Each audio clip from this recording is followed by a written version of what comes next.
Hi, I'm John Ed Matheson.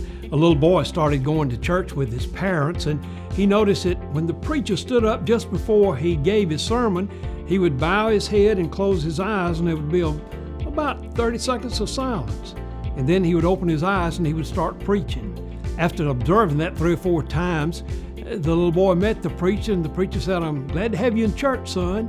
He said, "Well, preacher, could I ask you a question?" He said, "Sure, what question?" He said, "Before you start to preach, you bow your head and close your eyes for a time of silence. What do?" He said, "Son, I'm just praying that God would give me a good sermon that can really relate to people." The little boy thought for a moment and said, "Well, preacher, when's God going to answer that prayer?" You know, a lot of times we preachers preach a lot, but it doesn't really mean a whole lot. I preach up at the church in the Pines. I'll be doing that next week.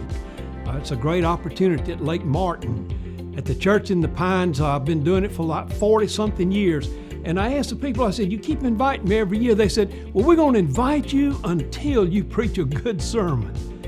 And they said, "We're going to schedule you for next year." You know, preachers do the best they can, and we ask for God's help.